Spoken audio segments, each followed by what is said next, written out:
네, 이번에는 브러쉬에 대해 설명을 해드릴 건데요. 지금 이렇게 지저분하게 보이지만 컨트롤 D를 눌러서 디바이드를 올리시고 그 다음에 클릭을 하시면 이렇게 튀어나오게 되죠. 여기 기본 브러쉬예요. 기본 브러쉬. 기본 브러쉬는 이쪽에 있는 스탠다드라고 하는 브러쉬. 여기 메뉴에 보시면 비슷하죠? 똑같이 그려볼까요?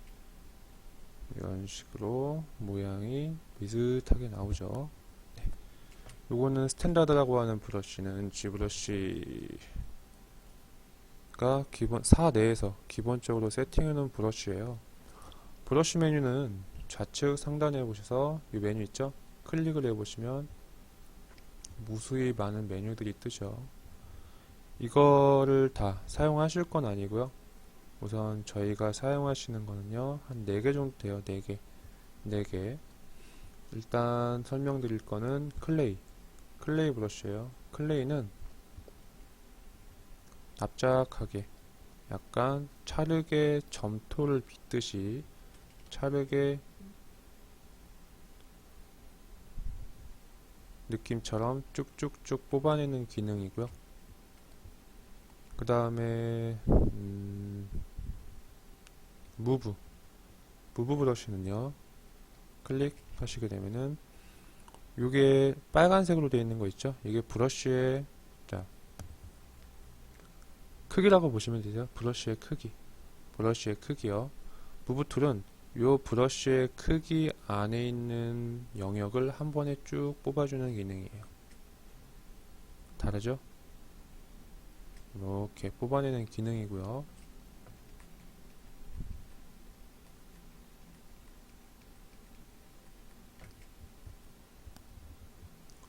그 다음에 가장 특징을 가지고 있는 브러쉬는 이렇게 하는데 스무스라는 브러쉬가 있어요. 스무스 브러쉬는 뭐냐면 키보드에서 쉬프트를 누르시면 이쪽에 브러쉬의 모양이 변하는 게 보이실 거예요. 자, 여기 보세요. 오돌토돌하고 여기는 매끈하죠? 이런 오돌토돌한 부분들을 쉬프트 누르고 그어보세요. 부드럽게 풀어주는 기능을 활용하게 됩니다. 스무스는 정말 많이 쓰실 거예요. 조형할 때 거의 50%는 스무스 브러쉬를 계속 쓰시면서 조형을 하실 거고요. 자, 되시죠? 네. 일단은 요 정도만 쓰실 거예요. 되게 적다고 느껴지실 수 있지만 요 정도 브러쉬면은 일단 기본적인 조형은 다 가능하시니까 요것만 주로 쓰시게 될 거고요. 약간 파생된 브러쉬들만 한 번 더 읊어드릴게요. 클레이 옆에 보시면 클레이 빌드업이라는 브러쉬가 있습니다. 빌드업이죠. 클레이 빌드업은 조금 더 클레이보다 끝에 부분이 이렇게 라인이 살게 해서 브러쉬질을 하는데 저는 개인적으로 이 브러쉬를 가장 많이 써요. 요거는 취향이니까 뭐 강요는 절대 하지 않겠습니다. 그리고 자, 여기 보시면 다음 스탠다드라는 브러쉬가 있죠. 다음 스탠다드 브러쉬는 기본적으로 다 튀어나오죠. 얘는 들어가요. 안으로. 보이세요? 안으로 들어가요. 이렇게. 얘는 각을 살릴 때 가장 많이 사용을 하고요. 네. 스무스로 한번 그어볼까요? 부드럽게 풀어지죠.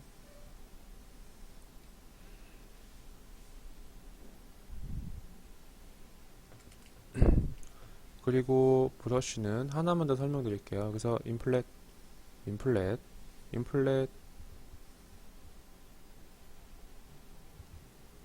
네, 여기 인플렛이네요. 인플렛은 지금은 스탠다드처럼 느껴지시겠지만 브러쉬 컴이 좀 이따 설명드릴게요.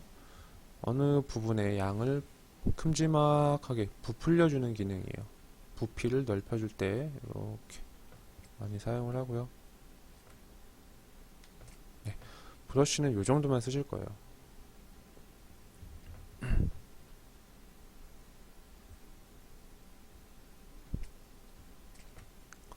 그 다음에 브러쉬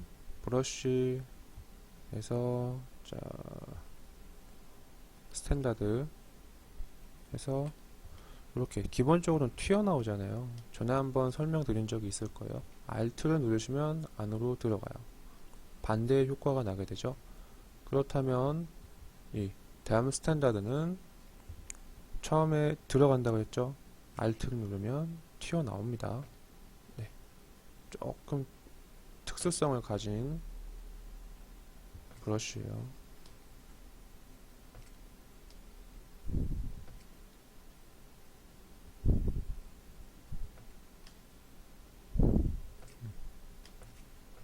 보이시죠?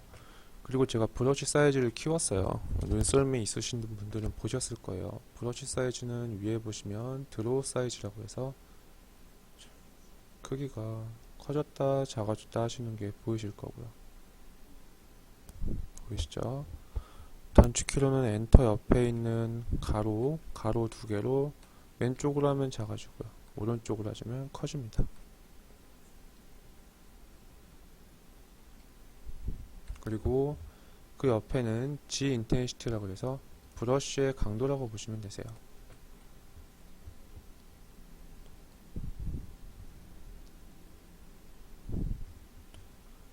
자, 인텐시티가 25일 때와 인텐시티 100일 때 확연히 다르죠? 보세요. 측면에서 튀어나오는 높이가 확연히 달라요. 근데 타블렛을 쓰는 이유가 10일 때 세게 누르면 세게 튀어나오고, 자 똑같아요. 세게 눌렀을 땐 세게 튀어나오고 약하게 눌렀을 땐 살살 튀어나와요. 인텐시티와 내 브러쉬의 이 타블렛의 필압을 같이 활용하셔서 조형을 하시게 되실 거예요.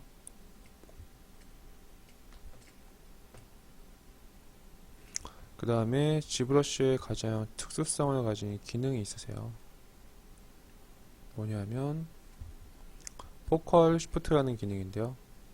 브러쉬에 보시면 원이 두 개예요. 그렇죠? 원이 두 개죠. 원이 두 개인데 이 포컬 시프트라는 건 뭐냐면 0으로 돼 있죠? 0에서 마이너스 100, 플러스 100까지 가능해요. 뭐냐면 얘는 안쪽 원, 이 안쪽 원 있죠? 안쪽 원에는 내가 어떤 브러쉬질을 했을 때 100의 힘을 받는 부분이고요. 요 바깥쪽 원은 바깥으로 가면 갈수록 점점 약해져요. 이 가운데에 있는 원을 100이라고 봤을 때 끝으로 가면 갈수록 100, 80, 70, 60, 50, 40 그런 식으로 브러쉬가 받는 힘이 약해지기 때문에 이런 식으로 가운데는 100, 그래서 이렇게 측면에서 봤을 때 라운드가 치는, 여기는 100을 받고 이쪽은 뭐 30, 20밖에 안 받으니까 조금만 튀어나오겠죠. 네, 그렇게 되시는 거고요. 얘는 포컬 시프트 값을 보시면, 자 여기서 당겨 보시면요, 자 지금 보세요. 포컬 시프트가 마이너스 100이 되니까 이 원이 지금 사라졌죠. 사라진 게 아니라, 자 보세요. 쭉 내리시면요, 100의 힘을 받는 부분이 점점 커지는 게 보이실 거예요. 그쵸? 그래서 끝까지 100의 힘을 받기 때문에 전부 다 이렇게 끝이 날카롭게 바뀌시는 거고요.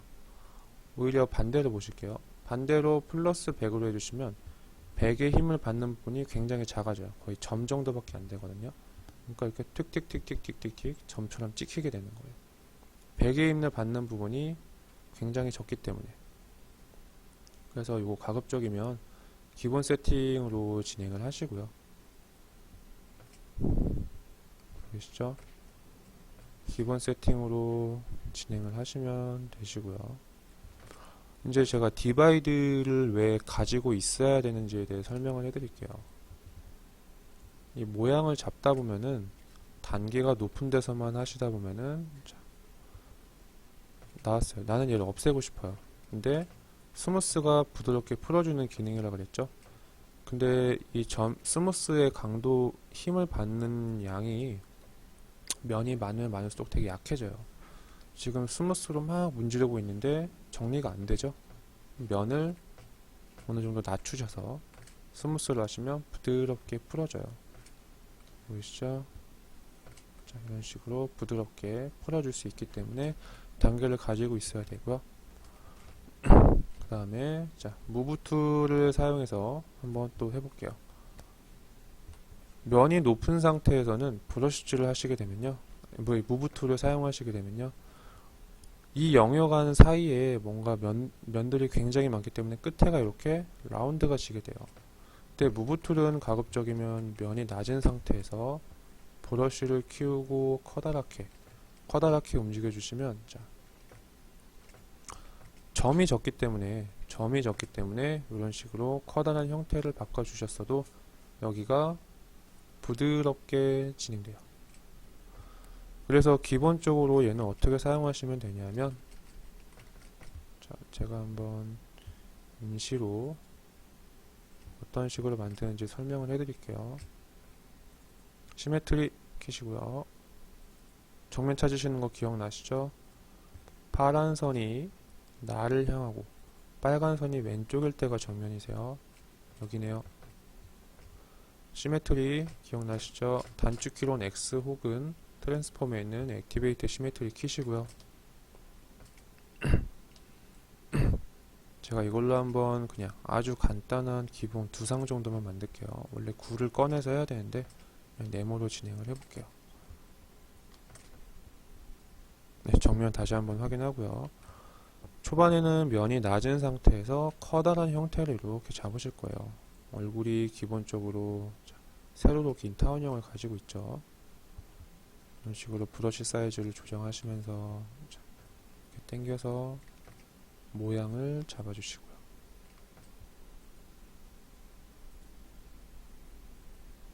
그 다음에 자, 한 단계 올려서 자, 이번엔 브러쉬 사이즈 단축키로 교체했죠? 그것도 알려드릴게요. 면의 크기를 줄이셔서 자, 이번에는 T자로 한번 이렇게 모양을 잡아볼게요. 그러면 여기는 머리뼈와 코 부분이 이렇게 잡히는 게 보이실 거예요. 그러면서 지저분한 부분들은 스무스로 정리하면서 진행을 하고 있죠. 그 다음에 자, 무브 툴을 바꾸셔서 브러쉬 사이즈 키우시고, 너무 네모나잖아요. 동그랗게 커다란 형태를 이렇게 잡아주실 거예요. 뒤통수도 너무 납작하네요. 튀어나오게 이렇게 바꿔주시고요. 그래서 다시 한번 말씀드리지만 무브 툴은 항상 초반에 커다란 형태를 잡을 때 많이 만드신다고 생각하시면 되세요. 그러면서 자, 단계를 차근차근 올려가면서 이목구비에 대한 위치도 표시해 주시고 EBH 표시해 주시고 촉한 부분들을 조금씩 조형해 나가는 게 지브러쉬의 방식이라고 보시면 되세요. 그래서 항상 단계를 가지고 있으셔야 돼요. 단계를 항상 가지고 있으셔야 되는 거는 제가 계속해서 주입을 시켜 드릴 거예요.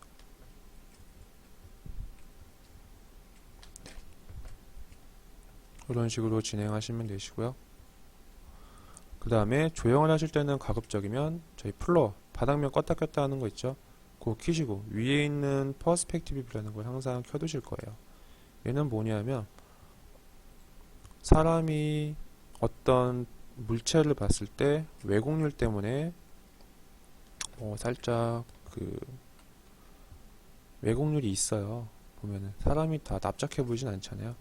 확대하면 카메라 렌즈로 확대 쭉 해보시면은 이쪽이 더 볼록 튀어나올 수도 있는 거고, 아니면 오목 렌즈 같은 경우는 여기가 이렇게 쑥 들어가 보이는 느낌이 드시겠죠.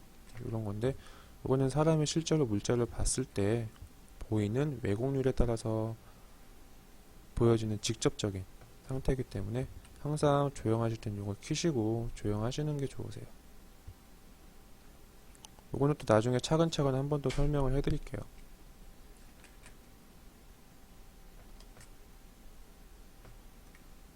그리고 지금 제가 단축키를 통해서 얼굴의 모양을 잡고 있죠. 단축키를 통해서 얼굴의 모양을 잡고 있는데, 그거 같은 경우에는 자, 어떻게 하시면 되냐면요, 브러쉬 단축키는 B예요. B 누르세요. B 누르시면 브러쉬가 내 커서에 떠요. 이렇게 보이시죠? 그 다음에 얘네가 이니셜로 보시면 돼요. 이제 여기서부터 ABCD 쭉 가요. 쭉 가다가 다시 내려와서 쭉 가거든요.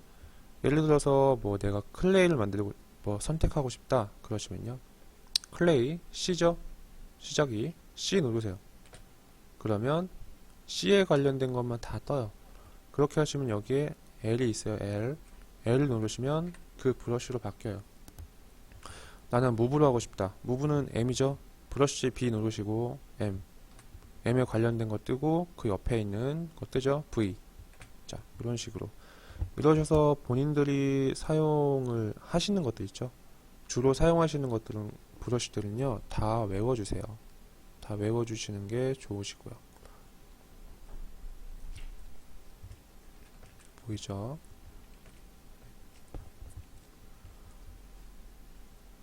네, 이런 식으로 기본적으로 조형을 하시게 되는 방법을 설명드렸습니다.